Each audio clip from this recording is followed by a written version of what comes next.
Before the next episode of X Job Downloaded starts, I have a big favour to ask.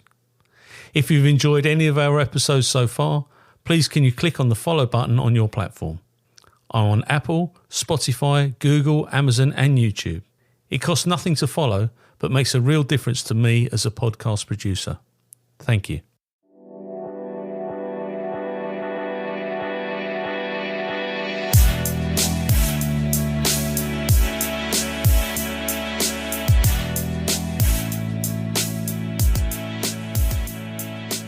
This interview is being tape recorded. My name is Paul Maleary and this is X Job Downloaded. And today I have the absolute pleasure of interviewing Matt Johnson and John Murray. Now, these gentlemen were members of the Metropolitan Police and they've got a huge amount of history around their service. But today we're going to talk about their new publication, No Ordinary Day, and we'll come on to how that title came about later on. But gentlemen, thank you very much for your time today and welcome. Thank you. It's a pleasure. Yeah, it's a pleasure, Paul. I'm glad to be with you. Well, and this is a piece of history. The murder of Yvonne Fletcher is a piece of history that will sit in most police officers' minds, you know, in modern history. And I say modern, we're talking 39 years ago, aren't we, sir? It's, you know, but it's still modern history. But look, let's start from the beginning. John, you served in Bow Street with Yvonne. How did this all come about? And, you know, how did the book come about? Well, I mean, you know, if I go back to the 7th of April, 84, I mean, you know, we were working at Bow Street. We actually should have been there on the day, as you probably know. And it was pure coincidence that we ended up at the square and obviously the shots rang out and Yvonne was shot and killed.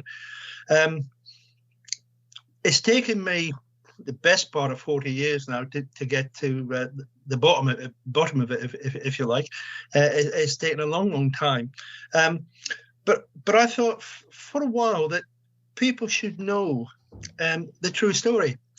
Because everybody I speak to, former officers, they all know what they were doing the day Yvonne Fletcher was shot. They all know where they were, what they were doing.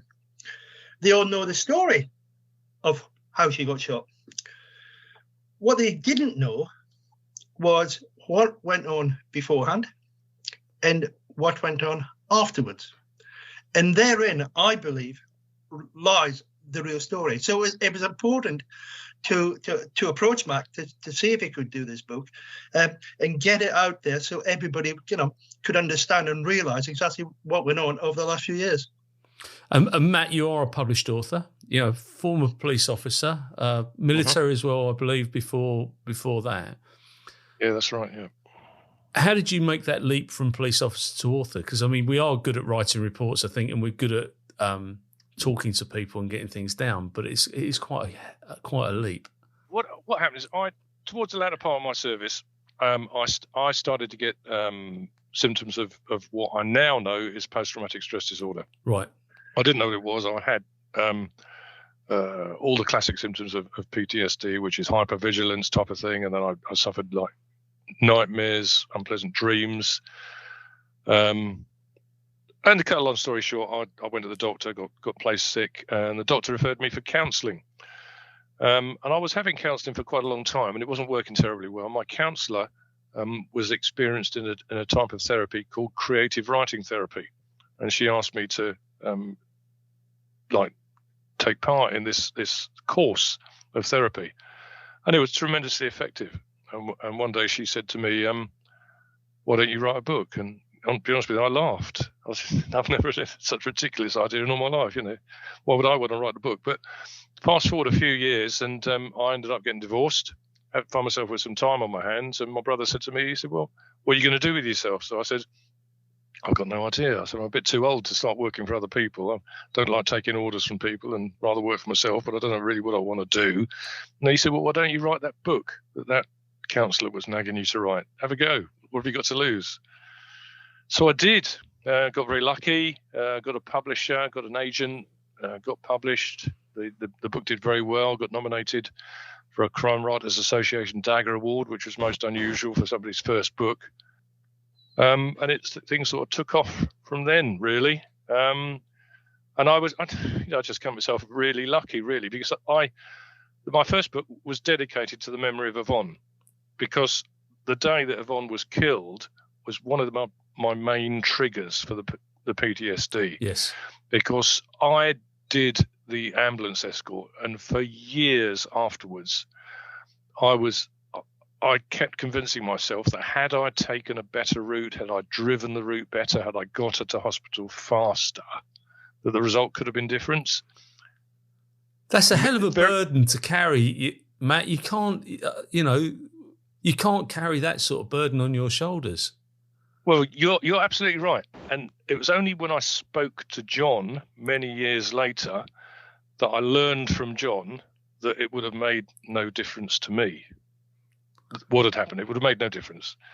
And it was interesting comparing John and my experiences, that John suffered similar kind of guilt because on the day of the shooting, he changed places with Yvonne.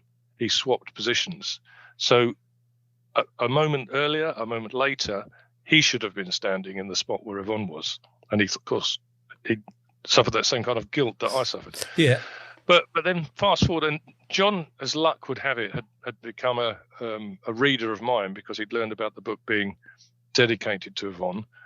And then one day when we were doing this recording for the Victoria Derbyshire show, we ended up having a conversation about the prospect of doing a book.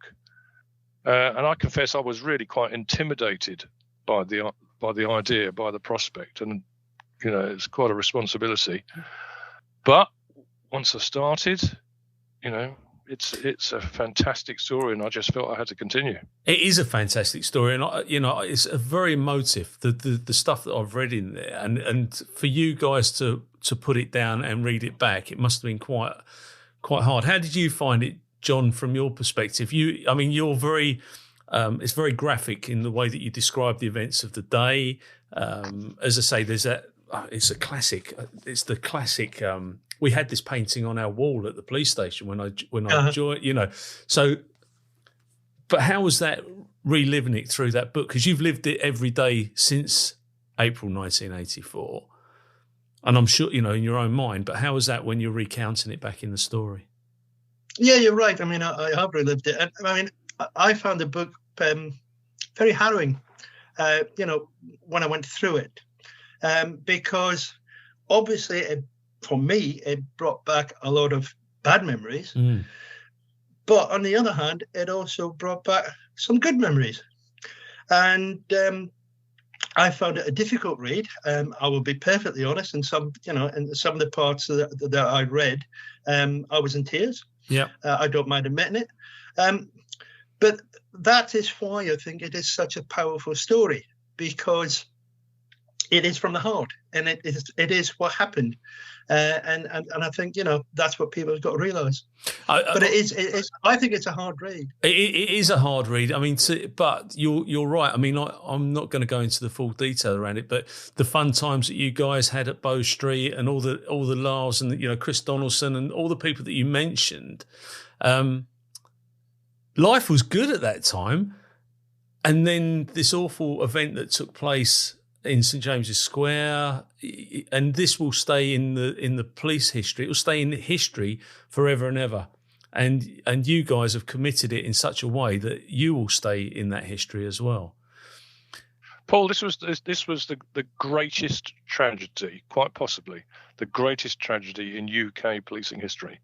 It's not the only time a police officer has been murdered on duty. It's not the only type of murder of its kind. It's not the only time a WPC has been killed. It's the only time it has been captured live on television. Mm. Cameras filming it happening as it happened. An incredible event. And it really marked a sea change in the attitude of the police service to how it was going to deal with armed situations. We were totally, on that day, totally ill-prepared. Who on earth could have possibly predicted or expected that a man was going to lean out of the window of an embassy and fire a machine gun of police and demonstrators. That was never ever going to happen, was it? That was just something that wasn't in the script.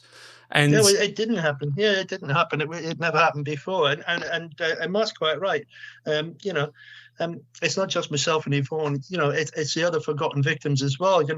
Other police officers who were there who have been affected and have kept quiet for a long, long time. Until I spoke to them. The Libyans who were shot, 12, 13 Libyans, they were shot and wounded as well. People who lived and were working in St. James's Square, everybody was affected. And it's taken a long, long time for these people to speak out. And you're right, because society have forgotten about those other victims. I was at I was playing golf at my local golf course with a former Met officer, a guy called Barry Oldroyd Jones, and his brother. There's a picture of his brother who was there on that day running up the road. But you forget about the Johns. You forget about the Matts, and Yvonne is the focal point, and I understand that, and absolutely rightly so. Uh-huh. But you've got all these other victims. There were a lot. I mean, and a lot of those victims, Paul, were afraid. Mm. They were afraid of coming forward, telling what they knew, and then as time rolled on, and they thought things are forgotten about, the dust has settled. Eventually, Gaddafi, who was the main threat against them, is dead. And there it would have ended if it were not for John continually keeping it in the public eye. And because John was so good at keeping it in the public eye and keeping it in the public conscience, these people who were potential witnesses and who knew things started to come forward. And they had information. And of course, they were able to reveal what had really happened and why. And the process that you went through, John, I mean, that must have been absolutely horrendous for, to keep that battle, that promise that you made on that day that you were going to continue this until you got it to a successful conclusion. That must have eaten you up.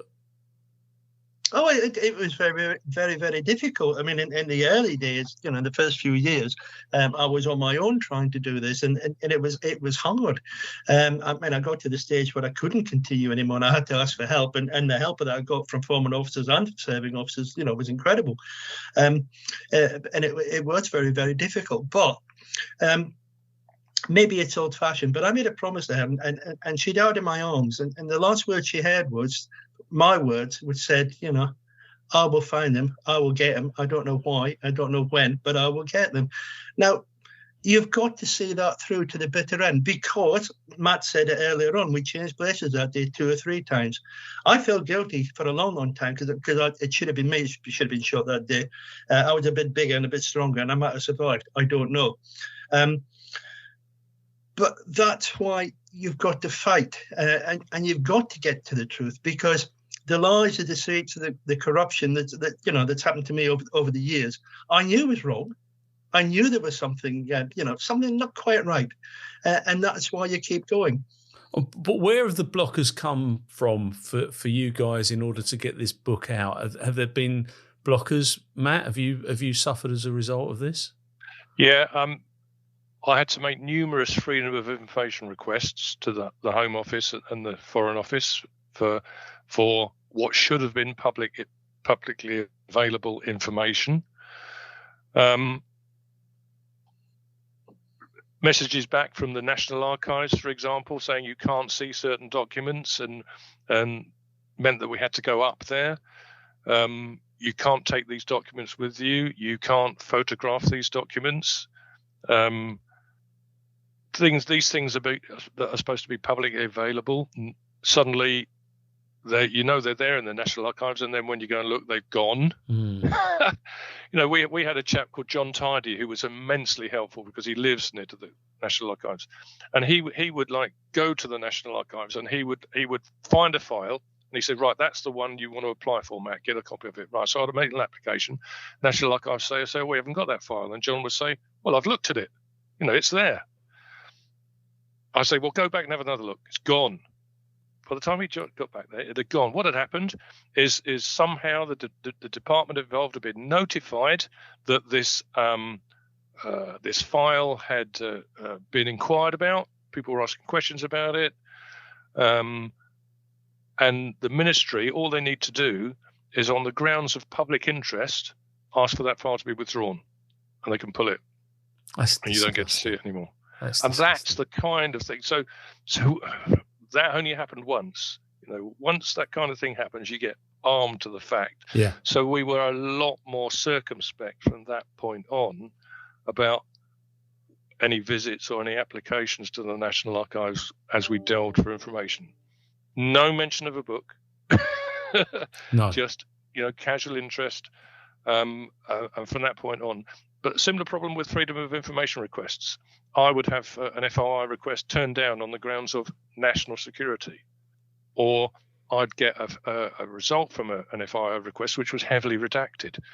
But what was particularly interesting was you could look at what they did send you, look at what was redacted, then compare the redacted material to, for example, information in Hansards of debates that took place in the House of Parliament, other material that was available in the National Archives, and you could fill in the gaps.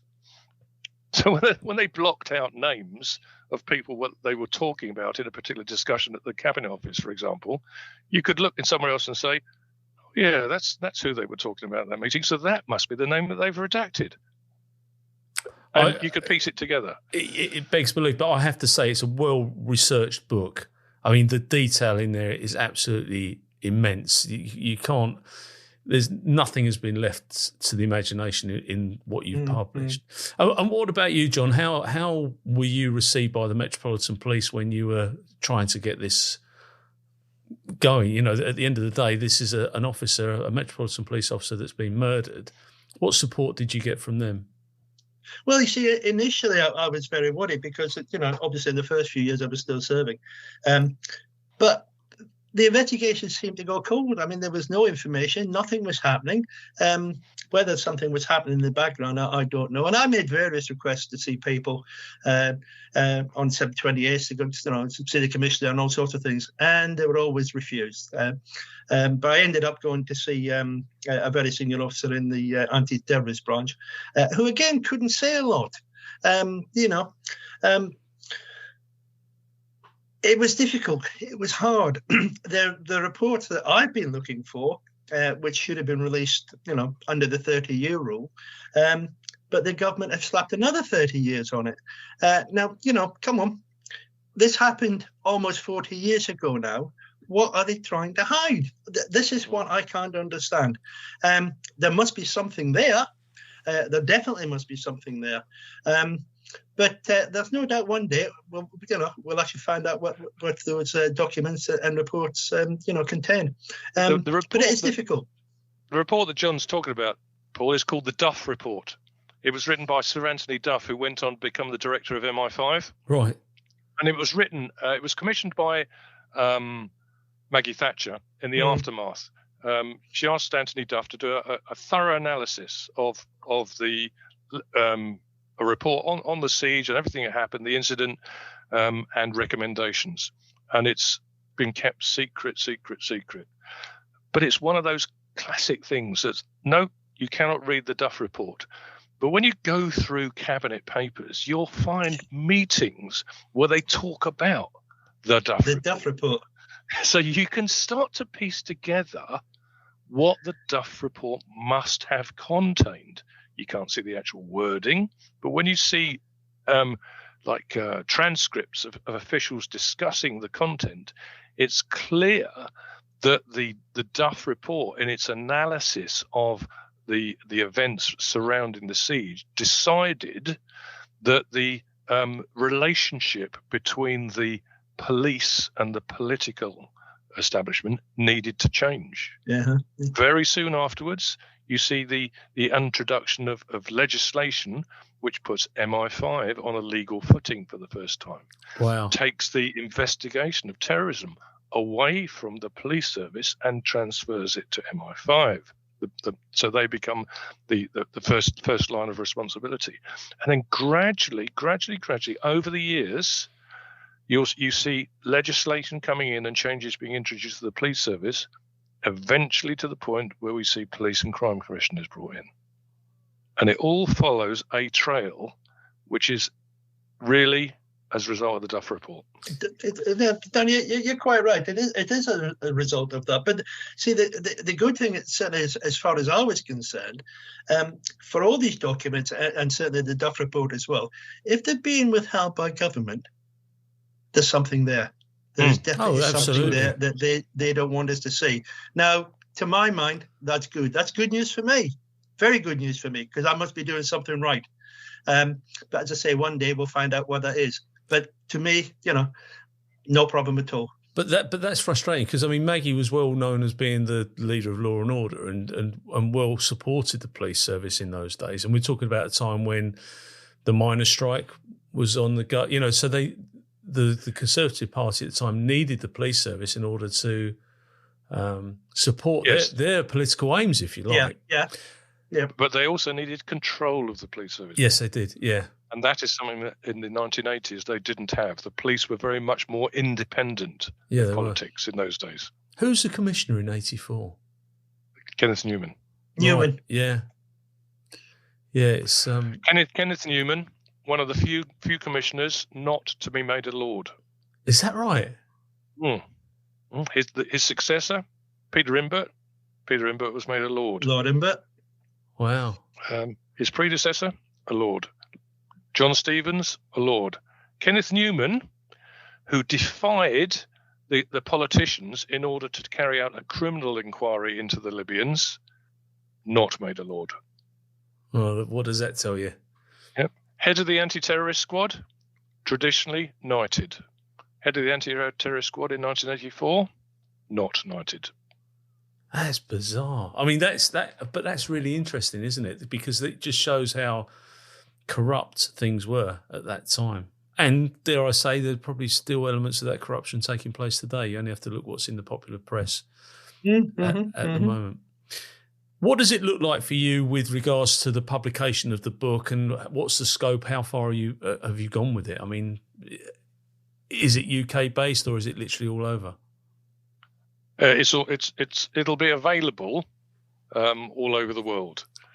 The points of purchase are many and varied. It's mostly UK based because the principal audience that it's aimed at is the UK. But it's been interesting lately that there's some interest coming from across the Atlantic as well. John and I will soon be recording a series of podcasts for a United States-based podcast. So, if it goes across the water as well, and certainly, many of our colleagues have emigrated to places like New Zealand and Australia, and so there's a lot of interest over there as well. Oh, it's brilliant. You've got Lee Child. He's put a great piece on the very top of your book. I mean, it is, which is a nice testament to the skills that you've got in order to write. What does justice look like for you, John, with regards to what took place in 1984? Well, many people have asked me that. What is justice? I used to think that I knew what that was. I don't think I know anymore. We've come so far, and we've won at the High Court, we've won at the Appeal Court.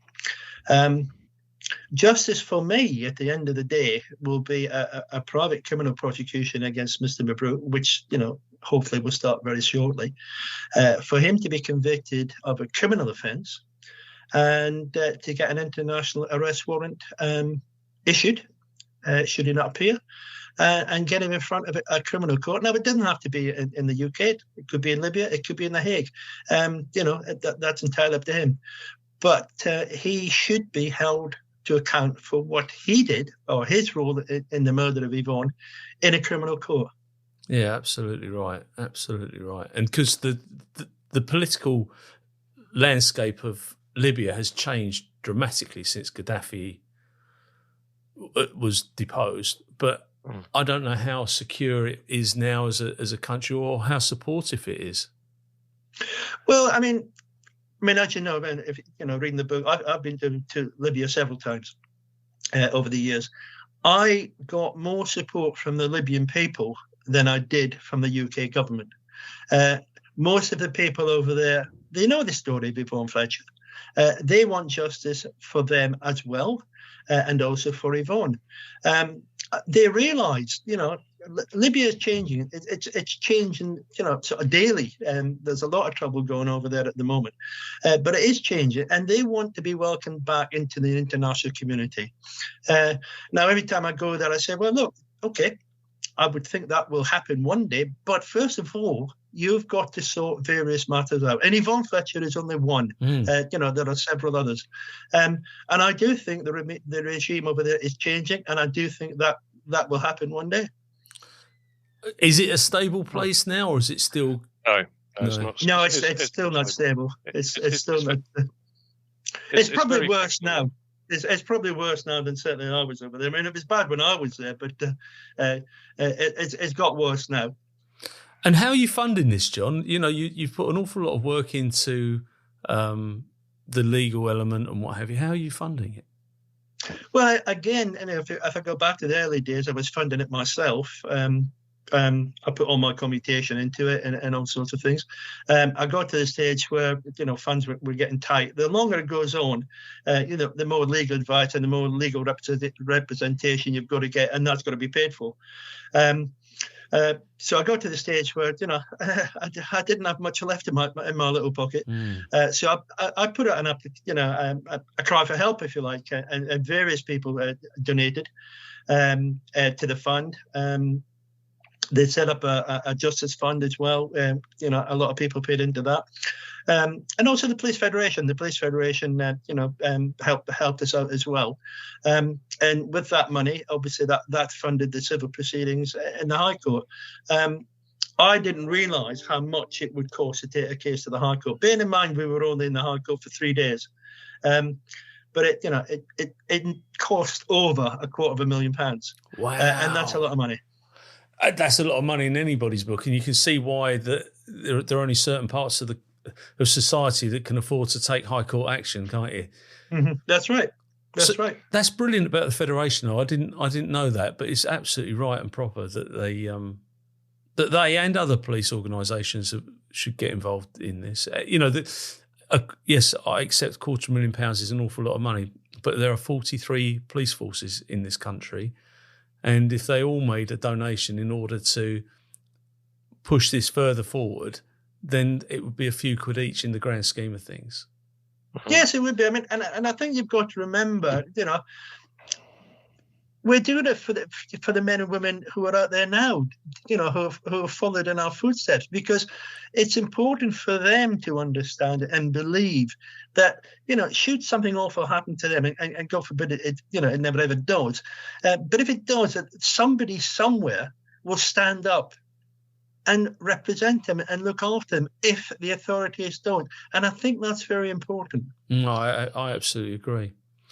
As time has moved on, John, I mean, and Matt, Matt, you were on traffic at the time, if I remember rightly, and you escorted the vehicle through the streets, and as you say, you carry that burden which you should never, I don't know you, but I see you as a mate because of what we've done. Yeah. But you should never carry that burden, mate, because we've all done things and things have happened, and so Well, it was for me. It was a complete irony. I don't know if irony is the right word. I was driving this police traffic car. I was sent to do a routine ambulance escort, such as the nature of traffic cars are asked to do. Picked up an ambulance in Regent Street, escorted it to the Westminster Hospital, did our job, went back to normal traffic duties, not actually knowing what we'd done, not actually knowing that within that ambulance had been somebody who was at my housewarming party a few weeks previously. Oh. I hadn't known. And I only found out that evening when I got home, switched on the 6 o'clock news, and a picture came on the news of Yvonne, and I was sitting there with my ex-wife who worked with Yvonne on the Tom squad, the prostitution squad in Central London. And they worked together, and my wife, Sue, was a great pal of Yvonne's and knew her well, and I'm sure you can imagine you could have cut the atmosphere in our home with a knife as we sat and saw that picture and we realised who it was. I know how I feel and if I get upset, but I know how I feel when my mates have been killed working. And that year in 1984, a PC, a sergeant was shot down in Frinton-on-Sea, and that sergeant had been a PC with my dad in the 60s. When Ian Dybell was murdered in Clacton, he'd been a PC on the shift with my brother, and we'd all been mates. And even now, when I see that a police officer's been killed, that still hurts. Yeah. And that was the thing that it did to us in 1984. Is it you as a group of men and women working together, you had a somewhat naive belief in the protection that the cloth provided to you. And what that did that day is it made us all realise just how vulnerable we are. Oh yeah, because we've spent, when we've retired, 30 years, and that little piece of plastic with our photograph on it was the piece of plastic we thought we were Superman, because that saved our lives. And all it really did was it got me free transport into central London on one of the 7 tube stations on the Central Line. Yeah. But that was our saviour. And to lose a colleague, I don't think you can't, unless you've been in that organisation, you can't explain it to somebody who hasn't worn the uniform because it is, and I've said this before, there are people in our lives that we didn't particularly like, but when they put up an assistance call, guess what? We were there to... You were probably the first there. There. And afterwards, you'd be brushing each other down, saying, well, I don't like you, but I don't want to see you get a punch in the face either. And that's it. And that's how we roll. And it's, as I say, it's pretty hard to explain to people. Now, you've got the book launch coming up next week, which I'm absolutely delighted to say that I will be there. And I'm looking forward to meeting you too, and a few other characters. You've got a few characters going on that day, haven't you? We have. It's turning into something of a reunion. I've been pleasantly surprised at the number of former Bow Street and C District officers who have registered to attend. These are people who have not seen each other for decades. So it's not just going to be a launch of the book. It's not just going to be a celebration of Yvonne. It's going to be an incredible reunion of people who have shared that common career. That's absolutely brilliant. And it's such a sad story, and but it's such a great feeling when you've got all these people. And we all think we're 20 again, don't we? When we that's right. When we go and do it. That's right. And you see all those guys, guys and women who are going to be there, they're all going to have their own little stories to tell. Yeah, absolutely. It's going to be amazing. No, it is going to be amazing. And what does it look like? I mean, TV, because this makes a great drama. I mean, it's just, from a factual perspective, it's huge. What does that look like for you? Well, it's interesting you should say that. When I first pitched the idea of this book to my agent, and I told her that what had been revealed as a result of John's efforts, her jaw physically dropped at the revelations that she knew this was going, and she realised this was going to be a challenge to find a publisher brave enough to take it on. Because of the political connotations and the revelations politically, particularly. Interestingly, before the book rights were sold, the TV and film rights were sold. Brilliant. Even before we'd agreed a publisher, a TV production company had been in touch saying, "This is a project we have wanted to do for years. Thank you. This is the material we need to make this story. We want to buy the rights." That production company have now sold those rights on to an even bigger company. Fantastic. Unfortunately, John and I at this stage aren't allowed to name who that production company is. No. I wouldn't. I'm not even going to ask, mate. I know how that world works. So, given that the creative director and the executive producer from those companies are coming to the book launch, I don't think it's going to be secret for very long. But I mean, when this particular company came through, and they, the kinds of us, we don't know the names of TV production companies and what they make, do we? You know the names of the TV programs, but you don't know who makes them. Even I had heard of this company. Brilliant. So that's really quite something. Oh, that is, fingers crossed. Who knows? Yeah, it's a real testament to your efforts, though. Guys, you've pursued this and pursued this and pursued this, and Matt, you've got it into a format that makes it quite clear what's actually gone on. I think people will know by the conclusion of it. Now, you've got a dinner dance coming up, Governor, haven't you? Have you got a dinner being held at the Connaught Rooms? We have on the 17th of June. Only a couple of weeks away. It's more of a celebration because that's near enough the day. It's a Saturday, but it's near enough the day that Yvonne would have been 65 years old. Right. So it's a bit of a birthday party for her, and also a celebration, for everybody else, to celebrate our achievements today and how far we've got, because a lot of people thought we'd fail. A lot of people thought I would fail.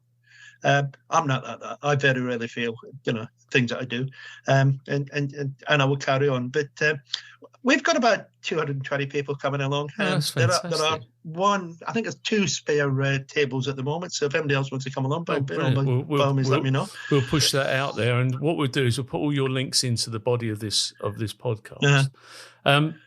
And of course, the Connaught Rooms are just around the corner from the old Nick as well, from Bow Street. Nick. That's right. Yeah, we're having as part of the evening, we're having a grand draw, and I'll give you just 2 or 3 prizes that we've managed to get, and these prizes have all been donated. One prize is a flight in a Spitfire. Wow. Another one is a flight in a fighter jet. Good Lord. Another one is the Nomad Hotel. Now, the Nomad Hotel is the old Bow Street Police Station. It's a luxury hotel in Covent Garden. Now, they've kindly donated a night in a suite there with dinner for 2 and a private viewing of the Bow Street Police Museum. How lovely. We've got an afternoon tea in the Savoy. We've got the Royal Box in the St Martin's Theatre for 4 people to watch the Mousetrap, and various others. And we've got 2 or 3 holidays, all sorts of things. So it's going to be a great evening, and I'm really looking forward to it. I bet you are. That's fantastic, and it's good that people are pulling together on it. And as I say, we'll put it out there what you're doing, and we'll certainly get your book circulated through all our lovely friends, because I know there's a few that are interested in reading it. So. No, I think it's really good. Gents, I'm not going to press you on the content of the book because I don't think that's appropriate. I want people to buy the book. I want them to read it and understand the content of it, certainly before it comes out. There is something I would Go on, add, mate. Paul, if you don't mind, and it does mention a little bit about the content of the book, because this book isn't just about the political ramifications, about the policing, about the siege. It's a story of one man, John, and his incredibly heroic and brave campaign over such a long time, never giving up until he achieved his objective. And that kind of story is absolutely remarkable. John achieved things throughout the last 40 years that I don't think any of us could have done. He's achieved things that the Met Police, with all its power, influence and size, could not achieve itself, and he did it. And that's, I think, it's the frame upon which this story hangs. I absolutely agree, and it's no disrespect, Matt, but when you look things up, it does come up with John on the first instance. Right, and that's right too. This is I am the writer. John is the story. Yeah, But what a writer! I mean, Yeah, no, absolutely. He's done a great job. He's done a great job with the book, and I couldn't have asked for better. I'm just going to take you back a second, because you said even the Metropolitan Police couldn't do. Do you think they couldn't or wouldn't do? They couldn't. I mean, you take an example of some of the things John achieved when he would go to Libya. The Met sent officers to Libya to interview suspects. They were denied access to them. Yeah. John goes to Libya covertly in dangerous circumstances, and John can go up to a prison guard and say how much to get in to be allowed access to talk to this chap. A Met Police detective, you couldn't do that. No, you're not allowed to say, no. "Oh, here's some money, allow me in." No. You can't do that as a policeman. John could do that, and he had the balls to do it as well. Yeah. And he got in and he got access to these people, and he got to talk to people that the Met couldn't get access to. That's incredible, Fantastic. isn't it? Yeah. That is absolutely incredible. Well, gentlemen, what I'd like to say is thank you very much. But before we go, I would like to ask you the following question. Is there anything you'd like to add, alter, or correct in relation to what we've discussed today? The statement is true. I've made it of my own free will. That's exactly what I expected you to say, sir. Gents, the book is out on... Is it actually out on the 8th? It's out on the 8th in audio book, in ebook, and in paperback. And it's available through all booksellers in the United Kingdom. Fantastic. And we will make sure that gets out there. One question I've got to ask, where did the title for No It came from Alex Fish. From Alex Fish. When I was interviewing Alex Fish, and he described that he just had the feeling that this day was going to be no ordinary day. And as he said those words, I thought, what a good title. What a good title. Yeah, absolutely. And as I say, it's iconic. The cover, the picture is iconic. Gents, thank you for sharing your story. I look forward to everything coming out, and I look forward to speaking to you both in the future. It's been a pleasure. Thank you, Paul. It's been a pleasure. Take care. God bless you, and I will see you next week. Okay. Thank you very much. Bye-bye. Cheers. Bye-bye. Bye.